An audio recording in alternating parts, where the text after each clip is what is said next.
What should schools be doing now to benefit from AI in the future? It's something that we talk about a little bit here on the Everyday AI show, but I think what schools are doing now when it comes to AI, are they using it? Are they banning it? Do they have a policy? Do they have a plan?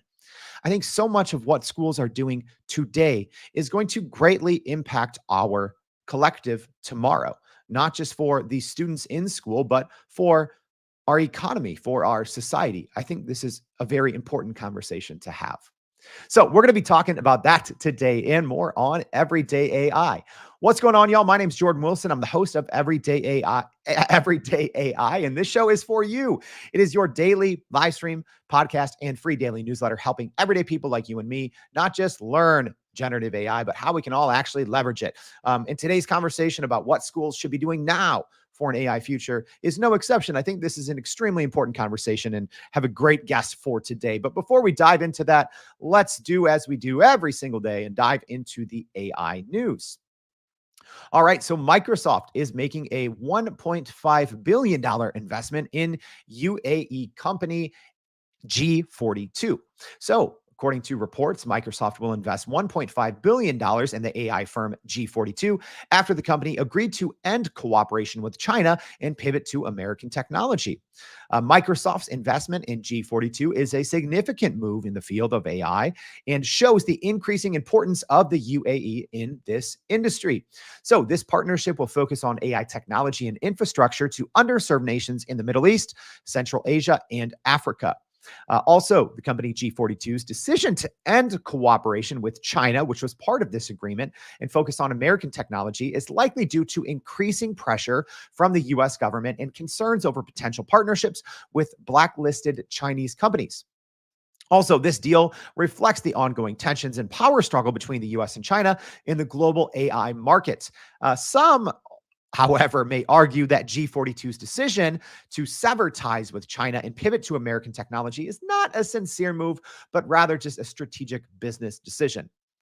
All right, our next piece of AI news, we actually have a double dose here: chips, chips, and more chips. We always talk about chips here on the Everyday AI show, but AMD and NVIDIA have both released new AI-focused GPU chips.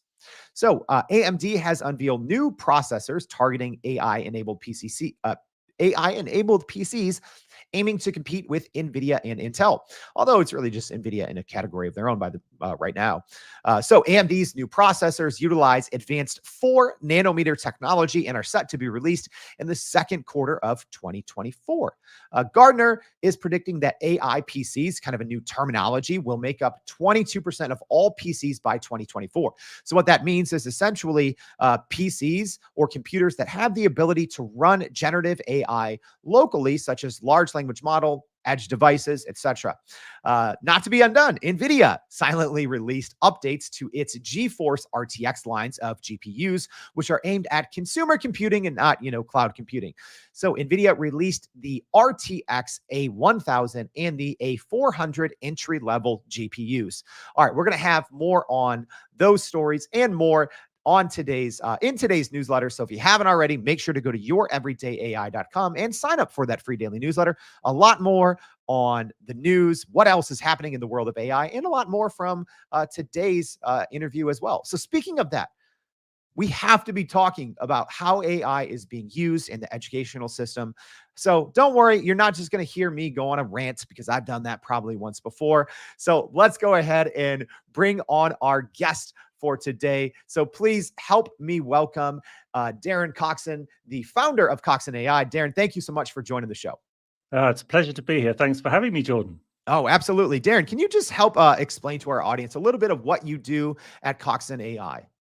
Yeah, so look, I'm an ex-teacher, ex-head teacher. I've run schools, groups of schools all over the world. And kind of year and a half ago, I realized that we had something big on our hands here. AI wasn't going anywhere. It was only going to become significantly more disruptive across our whole education system.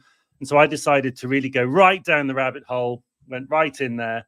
And as a result, have got into a position where I'm now supporting schools all over the world with their AI implementation, delivering lectures, delivering keynotes, workshops, wholesale strategic development work as well. So all over the place, really. And just Darren, we were talking a little bit before the show, and obviously this conversation varies, right? Like we were even talking a little bit about the UAE and some of today's Yeah. news, and you're in the UK, I'm here in the US, and our listeners are from all over the globe. Can you give Mm, everyone just a little bit of background? Where do you see things right now in terms yeah. of schools? How are they using it? Does it vary in different parts of the world? Where are you seeing kind of the thumbprint, so to speak, of how schools are using AI right now? Yeah, I mean, I think what we're seeing is very small pockets of innovation across the world.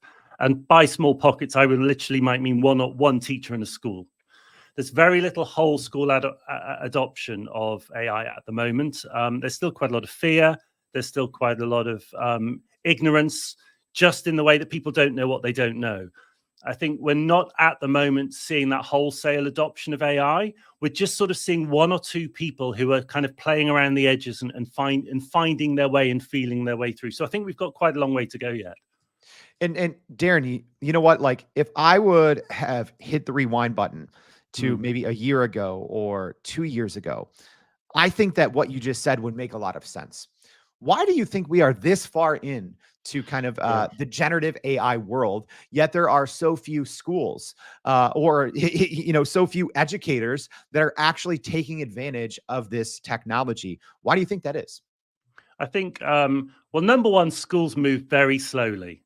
Okay. And they always have. I mean, we've had our education system for around about 250 years in one shape or another. It hasn't changed much in that time. There's a reason for that. Things move very slowly. There are so many vested interests in our education system remaining as it is.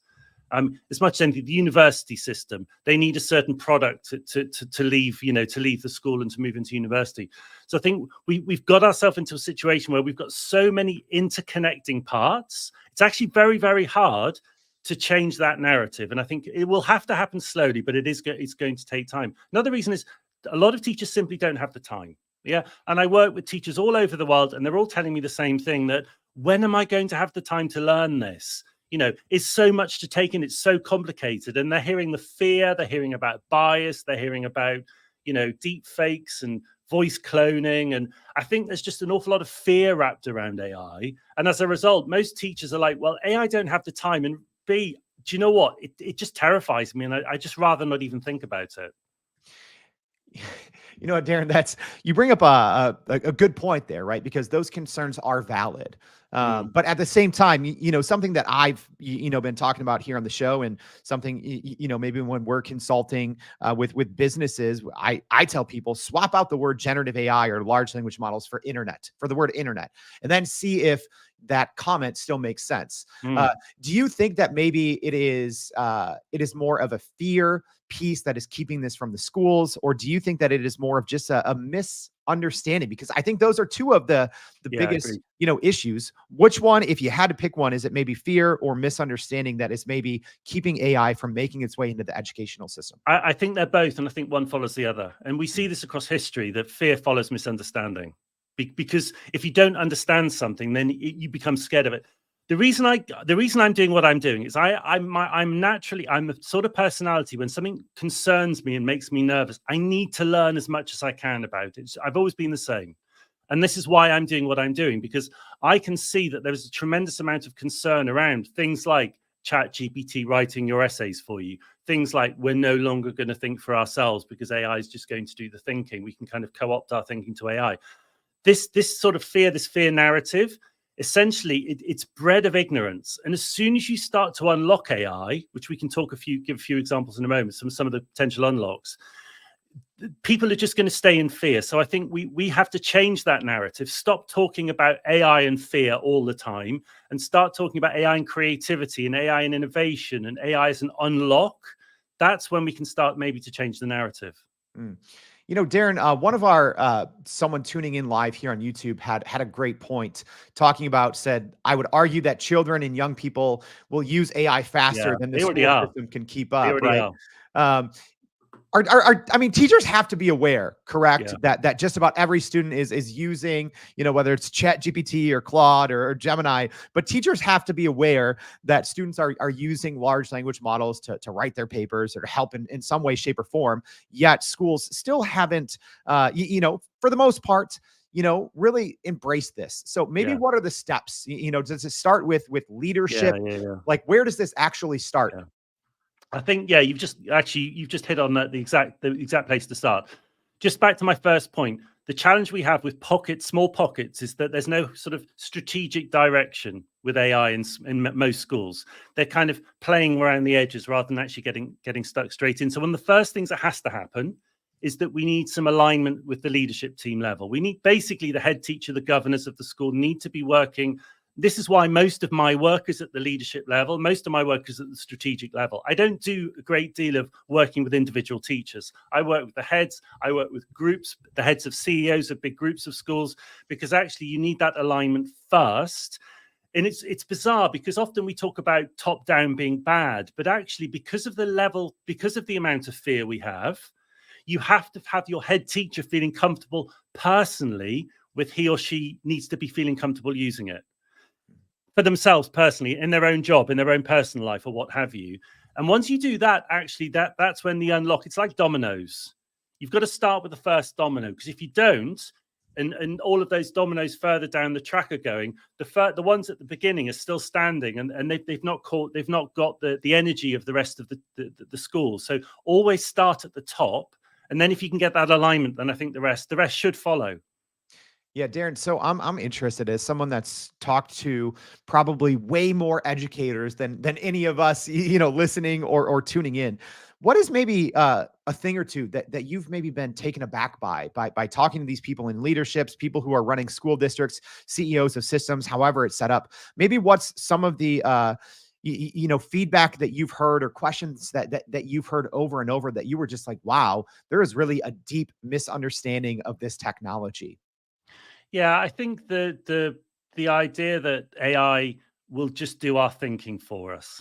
I mean, that for me is the biggest one. That suddenly, if we start using ChatGPT or Claude or Gemini or whatever, that suddenly we no longer have to start thinking. Actually, it's not the case, because basically it's like what they call garbage in, garbage out. That you need to, and you talked about this when I watched your show last week. The importance of you call it prompt engineering, I actually like the term prompt psychology, because I almost feel like I work with AI in a more kind of psychological way, working with the behavior side of AI. Well, whatever you call it doesn't matter. You need to understand that if you put crap in, you'll get crap out. And so actually, you've got to be a critical thinker. You've got to be a really good writer to be able to get decent stuff out of AI. So actually, it's not about making you dumb. It's actually just using your brain and your intelligence and what have you in different ways. So definitely think that's the one. One of the first things I talk about is actually it won't, if you use it properly, it's not going to make you stupid at all. Yeah. And hey, as a reminder to our live stream audience, if you have any questions, now is a great time to get them in with Darren Coxon, who's joining us. So, Darren, like, another question that I even have is AI maybe being viewed in a way that's too serious? And is that something that is keeping it from being integrated into the school systems? Maybe it's just this, mysterious, unknown black box, and you hear about all these Yeah. bad things. Is that a problem as well? Yeah, I think so. No, I'm taking nothing away from these issues. The issue of algorithmic bias. It's there. We know it's there. The fact that it can hallucinate, that AI can sometimes get things wrong. It's actually becoming increasingly less so.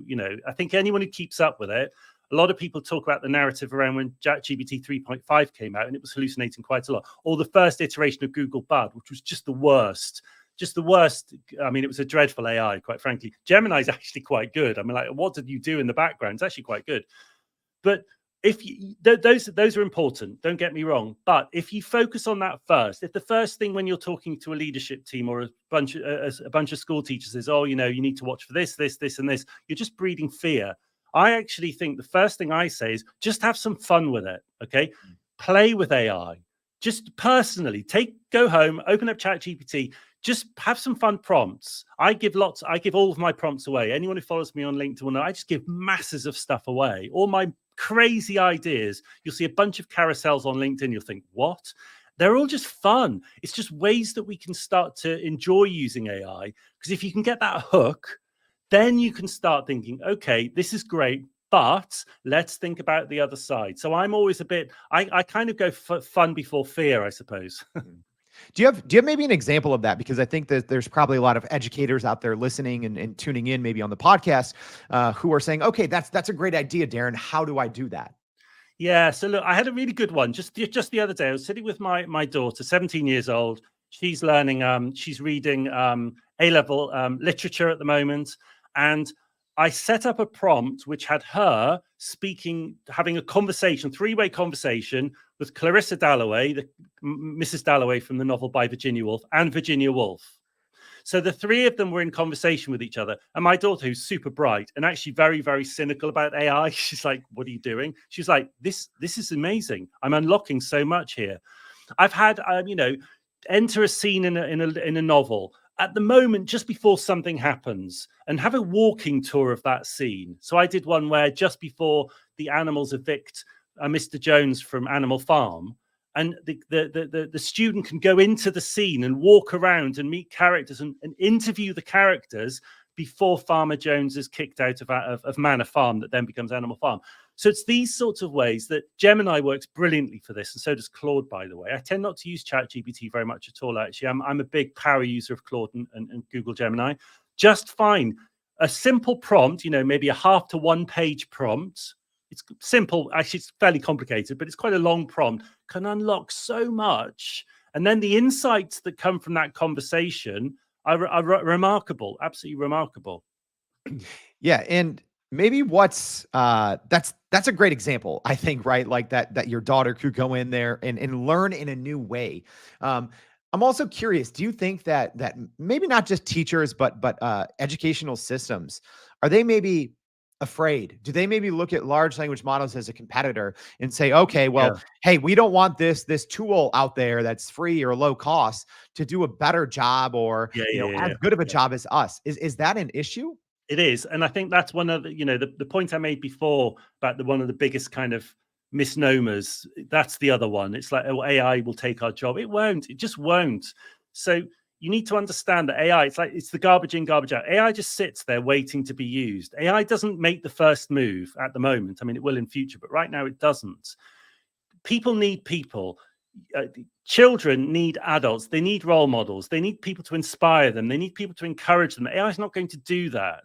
AI is great as a support tool. It's like a really good learning support. I would say it's like a really great learning support assistant, but it's not going to be the person that drives that learning forward. So, but having said that, if a student interacts with an AI that's friendly and chatty and personable, and then they go to their teacher who's tired and stressed and irritable and just talks at them, like the guy from Ferris Bueller's Day Off, that kind of teacher, the one from that scene at the beginning of Ferris Bueller's Day Off, you've got that sort of teacher, then do you know what? They are probably going to prefer the AI. So it's up to teachers to up their game, because if they don't, lots of them are going to find that actually kids prefer the AI to use. So I think this is a big debate that we have to have. But broadly speaking, no, I don't see AI suddenly replacing teachers overnight. It's just not going to happen. Yeah, on the opposite side, Darren. So, we've talked and I've asked questions about, hey, what are some of the common, feedback that you hear from educators saying, hey, we don't want it because of this. Do you have any instances or any examples of schools that have used this in the right way, right? Like, whether it's, statistics or just, something anecdotal that you've seen, hey, this school district, they banned this generative AI. Now this is how they're using it. I mean, are we too early to, be able to see things like test scores, shift and things like that? But I'm hoping you can just tell us of maybe an example or two where schools or school districts have embraced generative AI and what it means when you do that. Yeah, I mean, I would say not at the district level yet. I think it will happen. I mean, it will happen. It has to. But I think we're seeing, again, just back to an earlier point, we're seeing individual teachers across the world doing some quite interesting things with chatbots, where they are creating, a chatbot with a particular persona that might support a group of students with a particular topic. I mean, I myself am producing a bunch of revision guides. They're available. Actually, this week, they're free on Amazon. You can just go and download them for free. I've just sort of released them just to kind of help people with revision. Just things like one subject, like the play Macbeth, or English language subject where you can just have a chatbot trained on the syllabus. So I actually think we're going to see that more and more. Individual teachers who take a chatbot, who train that chatbot on the syllabus or the exam papers, and then have that chatbot sitting alongside the students when they're studying. But I think in terms of the broad, like, I'm seeing a whole school go all in on AI, I'm just not really seeing that yet. I think it's too early. Bizarrely, after a year and a half, it's still too early. Are schools doing a disservice to students by not fully embracing artificial intelligence? I mean, I would say possibly, but it would be unfair of me to say, what the hell are you doing? Kind of wake up and smell the coffee type thing, because the schools are under huge pressure, just enormous pressure. So I think it's unfair to kind of beat them with a stick and say you've got to wake up. But I do think that head teachers across the world need to start to understand that it won't be long before their governing body will turn to them and say, where's your AI strategy? And if they say, oh, it's just a flash in the pan, don't worry about it, that's just the wrong thing to say, because it's really not. Jordan, that I call this the ZX Spectrum, and ZX Spectrum is a really super old computer. Apple released about the same time as the Apple Lisa in the early 80s. We're at the Apple Lisa / ZX Spectrum stage of AI at the moment. Yeah, we're not at the Apple M3 chip stage, and we're certainly nowhere near the quantum computing stage. When we reach these stages, then we will not recognize where we are now. So if you don't grasp it now, forget it, because it's going to run away from you and you're going to be left behind. So head teachers across the world, if you're listening to this, please listen. You need an AI strategy. You really do. You need to start speaking to the right people to get that strategy in place, because if you don't, the whole world's just going to leave you behind. And I know, Darren, this varies obviously greatly depending on, the country, the state, the city, the district, right? But what are some basic first steps for getting that AI strategy, regardless of location, laws, et cetera? What are some of those first steps that school districts or leaders need to take? Yeah, I think, basic steps are, you need a policy in place. Okay. You need a policy which will make it very clearly articulate what you will do when a student hands in a work which has been written by ChatGPT, because it's happening all over. So you need that like plagiarism. You need a policy in place for safeguarding. What if students are doing deep fakes of their peers? The cyberbullying thing becomes so much more problematic when you can voice clone. You need these things in place. You need the building blocks in place. You need then to think about, well, okay, let's take a step back and look at our whole digital strategy. Let's look at how we use mobile devices. Let's look at our networking. Let's look at everything in one, and don't see AI as a bolt-on. It's not. Actually, what AI should do is it should either sit at the center or kind of wrap around your broader digital and teaching and learning strategy. I think if you do that, then actually you're in a good place. If you just see it as being like a Band-Aid, then for kids are bored, let's bring ChatGPT into the lesson. It's just a huge mistake, because they'll just be bored with ChatGPT. This is a really good opportunity, probably the first time in any of our lifetimes opportunity, to take a proper step back and say, okay, this thing is not going anywhere. How is this going to impact pedagogy, space, curriculum, examinations, and then take it from there? What, because when we talk about the future, Darren, like my head always goes to a certain space. Are students prepared? And not just students, but I think society, right? Because at least my take, and maybe that's because I'm in this every single day, is I see that, maybe a year and a half ago, there was this emphasis on AI jobs, right? But now I think just every single job is going to, in theory, or in some way, shape, and form, be an AI job.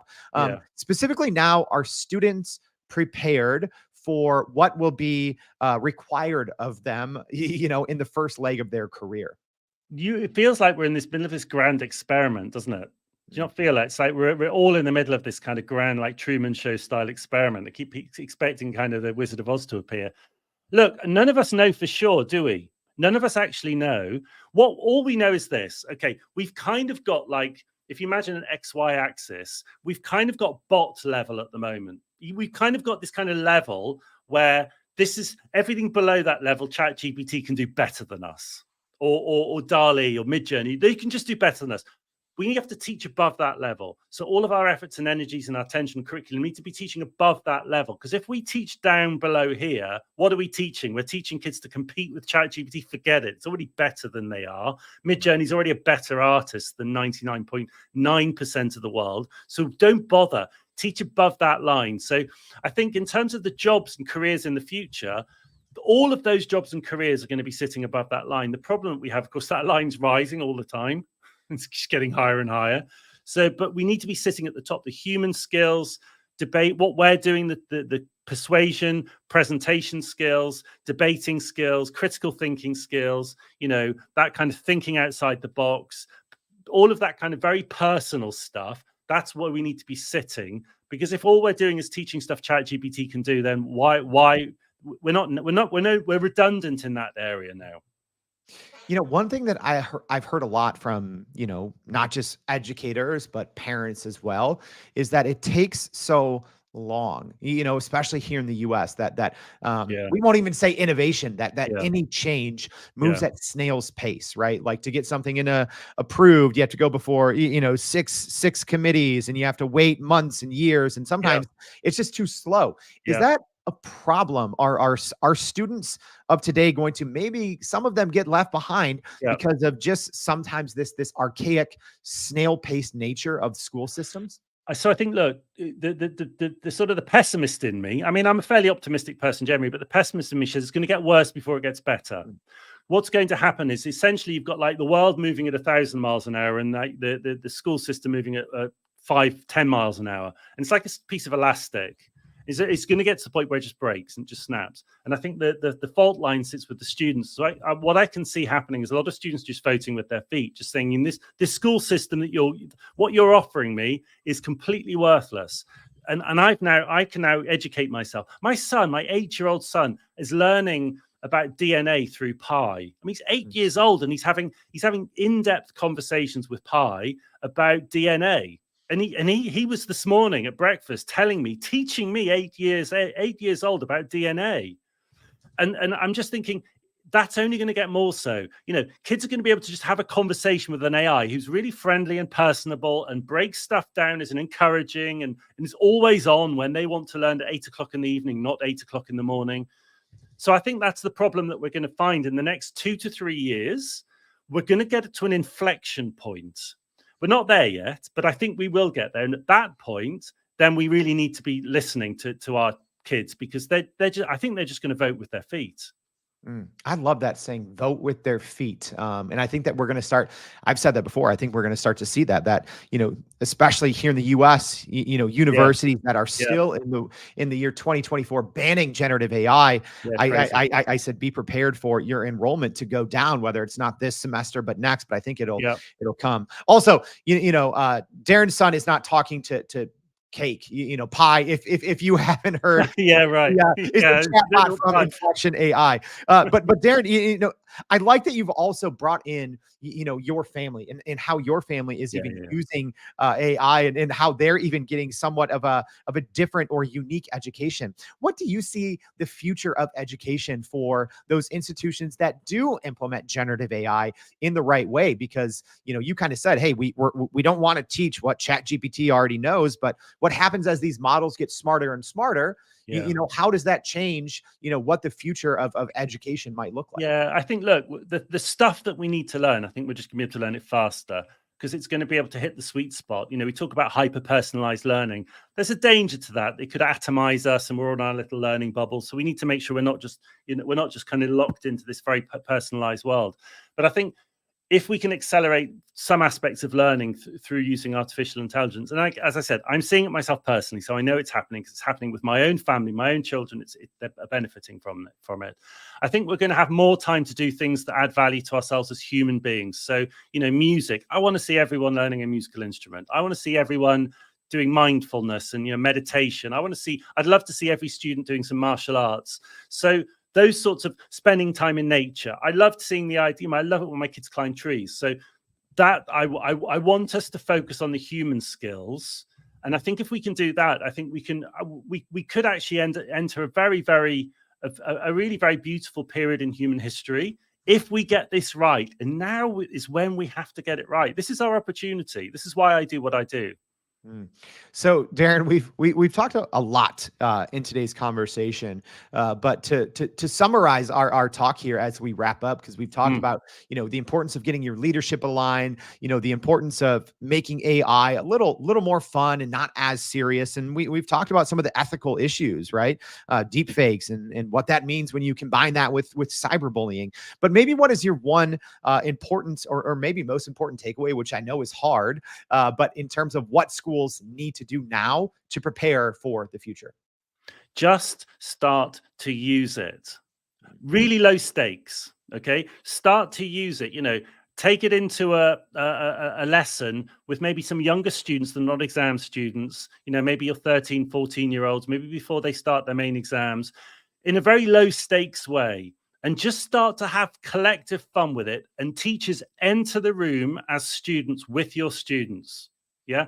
You'll learn about it together. See it as a way in which you can connect with your students to learn about something new. Don't think you've got to be the one with all of the answers, because quite frankly, none of us do.